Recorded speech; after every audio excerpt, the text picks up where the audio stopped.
Hello दोस्तों, जय हिंद। स्वागत है आपका अपना यूट्यूब चैनल एग्जाम स्टडीज में। आज हम दो चर वाला रैखिक समीकरण का आगे का टॉपिक लेकर आए हैं जो कंडीशन बेस्ड है। इसके पहले हम इस चैप्टर का 3 वीडियो बना चुके हैं। फर्स्ट वीडियो में बताए हुए हैं कि दो चर वाला रैखिक समीकरण होता क्या है और उसमें एक मेथड बताए हुए थे, इक्वेशन कैसे सॉल्व करते हैं। उस मेथड का नाम था एलिमिनेशन, जिसको हम लोग हिंदी में लुप्तीकरण विधि बोलते हैं।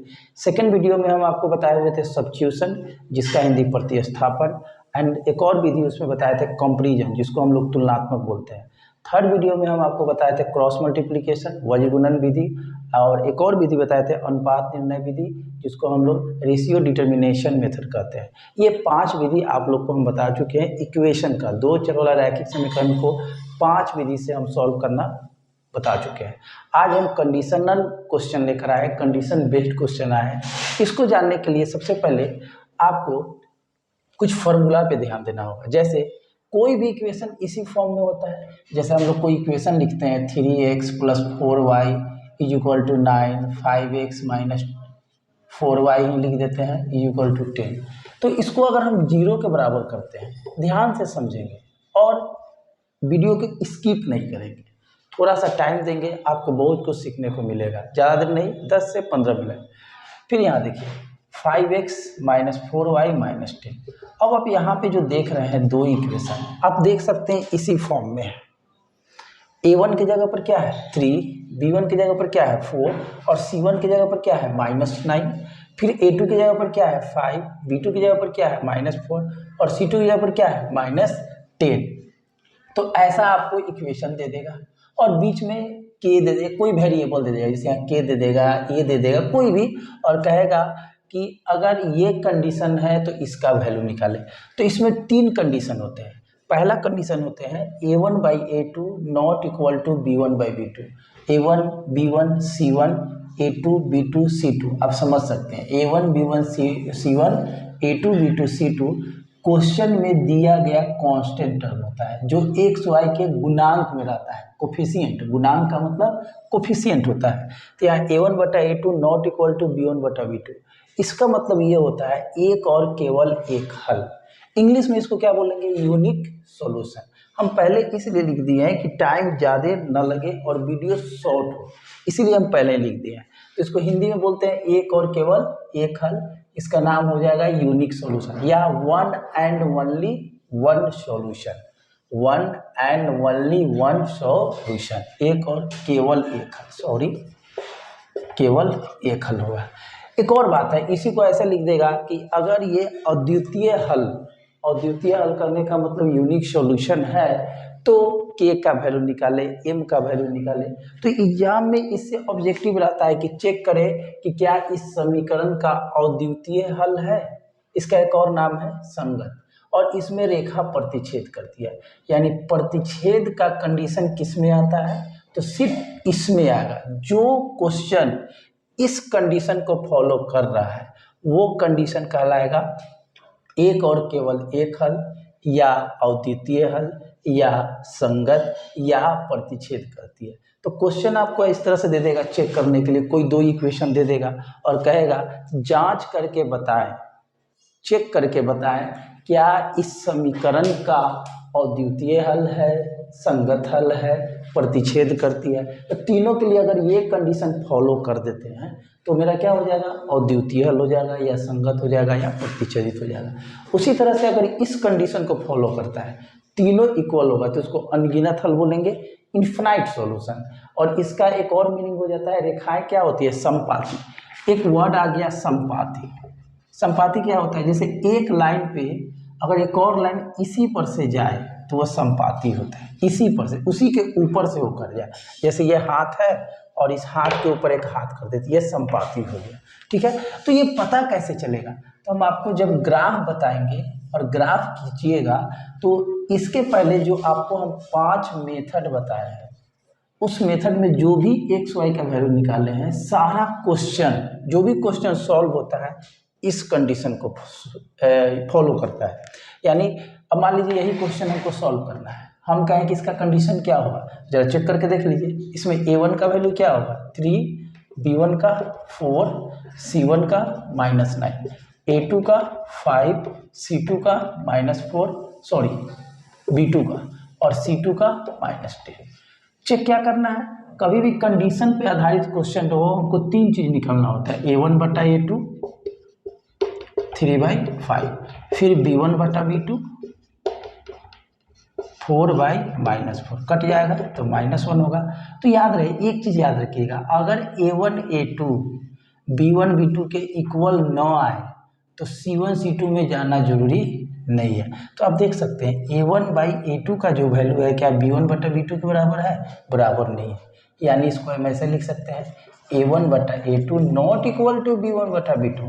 जब ये कंडीशन फॉलो कर गया तो इसको क्या बोलेंगे, एक और केवल एक हल भी बोल सकते हैं, अद्वितीय भी बोल सकते हैं, संगत भी बोल सकते हैं, प्रतिच्छेद भी बोल सकते हैं। प्रतिच्छेद को इंग्लिश में इंटरसेक्ट बोलते हैं, ठीक है, और द्वितीय को यूनिक सॉल्यूशन, ठीक है। अब देखिए इस पे क्वेश्चन कैसे आते हैं, ध्यान से समझिएगा, तब आपको ये कंडीशन समझ में आ जाएगा। जैसे क्वेश्चन रहेगा P के किस मान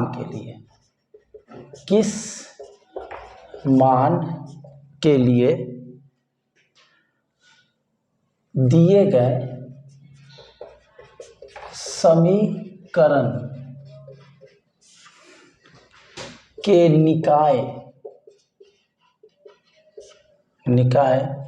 4x + py + 8 = 0 तथा 2x + 2y + 2 = 0 के फर्स्ट हल अद्वितीय है,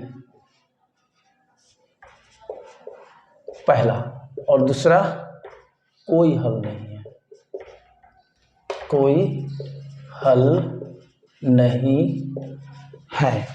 अब आप देख सकते हैं दोस्तों, इस क्वेश्चन में बनाने के लिए आपको 2 कंडीशन दिए हुए हैं। 2 कंडीशन ये दिए हुए हैं कि अगर P का वैल्यू निकालना है तो फर्स्ट किसके लिए निकालना है, अद्वितीय के लिए, यानी यूनिक सॉल्यूशन के लिए, और यहाँ पे कोई हल के लिए कोई हल नहीं, यानी नो सॉल्यूशन के लिए। तो कैसे सॉल्व करेंगे, ध्यान से समझिएगा। जैसे जो भी इक्वेशन दिया है पहले उसको लिख डालिए, लिख डाले, फर्स्ट सेकंड कर सकते हैं, 2x + 2y + 2 = 0। अब जरा देखिए इसमें A1 का वैल्यू कितना है, 4, B1 का P, ये A1 है, ये B1 है और ये C1 है, यानी फर्स्ट इक्वेशन वाला A1 B1 C1, second equation वाला A2 B2 and C2। Check करते हैं पहला के लिए, तो उसको निकालने से पहले A1 बटा A2 निकाल लीजिए। A1 बटा A2 कितना हो जाएगा, 4/2, 2 2 या 4। फिर किसके लिए, B1 बटा B2 यानी P/2।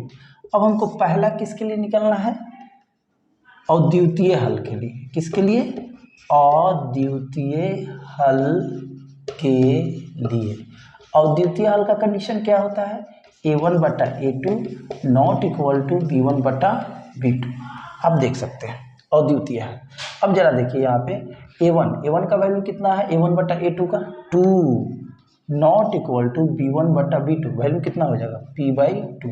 इसके नीचे 1 छिपा है, क्रॉस मल्टीप्लिकेशन, इसमें P करेंगे, नॉट इक्वल टू 2 2 = 4।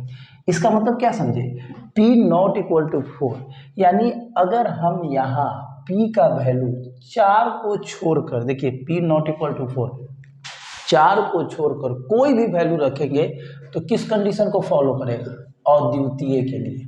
और अगर 4 रख देंगे तो अद्वितीय नहीं होगा, दूसरा कंडीशन आएगा। आप चेक कर सकते हैं, देखिए हम चेक करके बता देते हैं।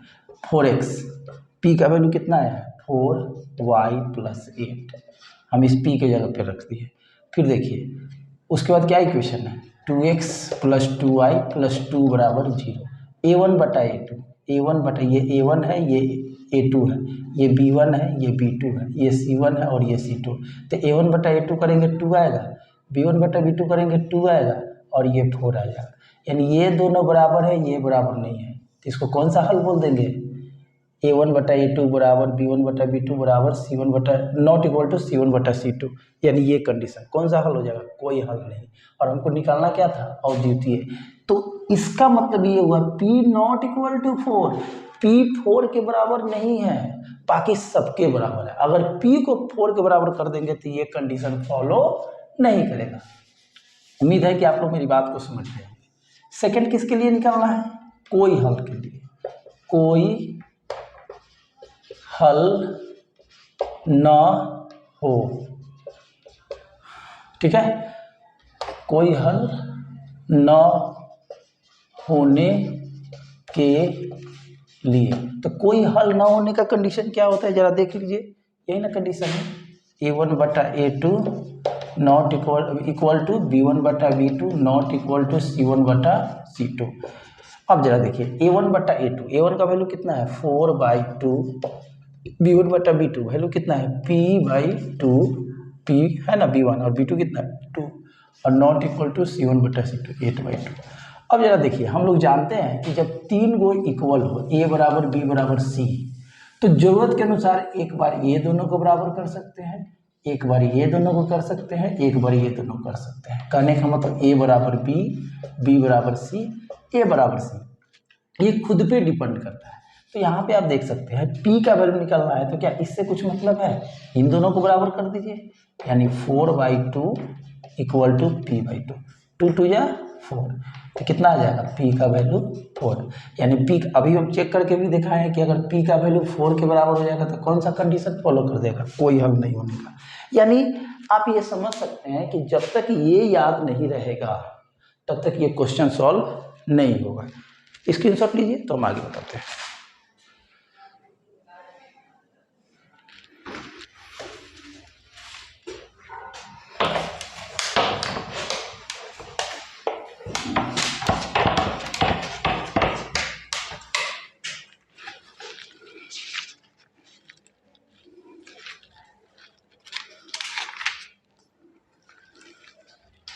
एक और क्वेश्चन देख लीजिए, K का वह मान ज्ञात करें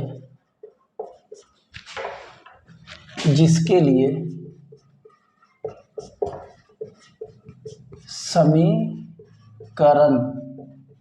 समीकरण का अनंत हल हो। क्वेश्चन क्या है आपका?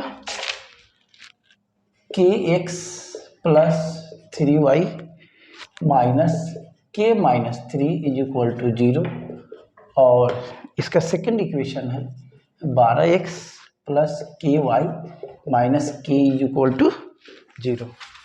ध्यान देंगे, इसको सॉल्व करना है किसके लिए? अनंत हल के लिए। तो सबसे पहले A1/A2 करके निकाल लेते हैं। A1 का वैल्यू क्या है? K, बोलिए मेरे साथ। B1 का वैल्यू 3, C1 का वैल्यू माइनस K माइनस 3, फिर A2 का 12, B2 का K, C2 का माइनस K। किसके लिए निकालना है? अनंत हल के लिए। तो क्या लिखेंगे? अनगिनत या अनंत हल, इन्फिनाइट सॉल्यूशन। इसका इंग्लिश ये हुआ find the value of K for the infinite solution. ठीक है, अब देखिए अनगिनत का क्या होता है फॉर्मूला, आप देख सकते हैं A1/A2, B1/B2, C1/C2, जिसको हम लोग आश्रित भी बोलते हैं। ठीक है, A1 का वैल्यू क्या है? K, A2 का वैल्यू 12, B1 का वैल्यू 3, K, C1 का वैल्यू माइनस K माइनस 3 और माइनस K। अब देखिए, आप देख सकते हैं ये क्वेश्चन में से अब आपको K का वैल्यू ज्ञात करना है। अब K का वैल्यू आप देख सकते हैं 3 इक्वल है, तो आप 2 को ही लेकर आप बराबर कर सकते हैं। जरूरी तो नहीं है कि तीनों को बराबर करेंगे, जरूरत के अनुसार हम इन दोनों को ही बराबर करेंगे तो मेरा काम हो सकता है। तो क्या करते हैं? This implies that K/12 3/K, cross multiplication, K square बराबर क्या हो जाएगा? 36, स्क्वायर वाला क्या चढ़ जाएगा? रूट, और 36 का स्क्वायर रूट जब निकालिएगा तो क्या होगा? Plus minus 6। यही आपका आंसर होगा। स्क्रीनशॉट लीजिए।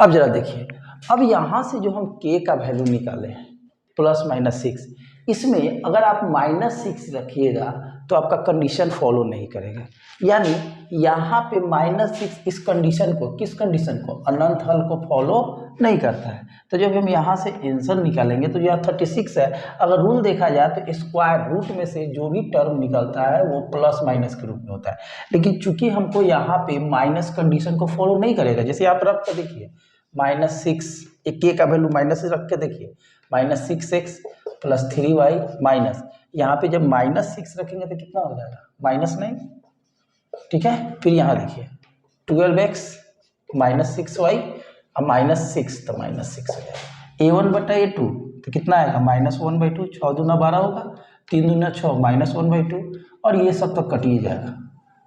तो आप देख सकते हैं कंडीशन को फॉलो नहीं कर रहा है। लेकिन अगर 6 रखते हैं, आप देख सकते हैं -1/2, -1/2, 3 3 की 9, 3 दूनी 6, कोई कंडीशन को फॉलो नहीं कर रहा है। लेकिन अगर हम, क्योंकि अनंत के लिए क्या चाहिए, तीनों इक्वल, इसका वैल्यू आया -1/2, इसका आया -1/2, इसका क्या आ गया 3/2, ये दोनों तो इक्वल है, क्या ये इक्वल है, नहीं है। और जब इक्वल नहीं है तो इस कंडीशन को क्या बोलते हैं, कोई हल नहीं, और मुझे क्या निकालना है, अनगिनत। लेकिन अगर प्लस में रखते हैं तो देखिए क्या आता है, 6x 3y माइनस, यहाँ 6 रखेंगे, 6 में से 3 जाएगा, यहाँ पे क्या बचेगा 3, फिर यहाँ 12x, यहाँ पे क्या हो जाएगा 6y, और यहाँ पे क्या हो जाएगा 6। अब जरा देखिए a1/a2 1/2, a1/a2 1/2, माइनस कट जाएगा 1/2। जरा देखिए तो तीनों इक्वल आ गया, और जब तीनों इक्वल होता है तो कौन सा हल होता है, अनगिनत हल। तो जो हम यहाँ +- में रखे हैं, क्या माइनस इसमें फॉलो कर रहा है, मतलब कि उसको कंडीशन को पूरी तरह से वेरीफाई नहीं कर रहा है। तो आंसर सीट क्या लेंगे 6। उम्मीद है कि आपको ये कंडीशन बेस्ड क्वेश्चन समझ में आया होगा। अब आप लोग से रिक्वेस्ट है, इस पे आधारित किसी भी बुक से आप सारे क्वेश्चन को सॉल्व कर लेंगे। प्रॉब्लम होगा कमेंट बॉक्स में डालेंगे, हम आपको नेक्स्ट वीडियो में उसका सॉल्यूशन देंगे। तब तक के लिए नमस्कार, जय हिंद।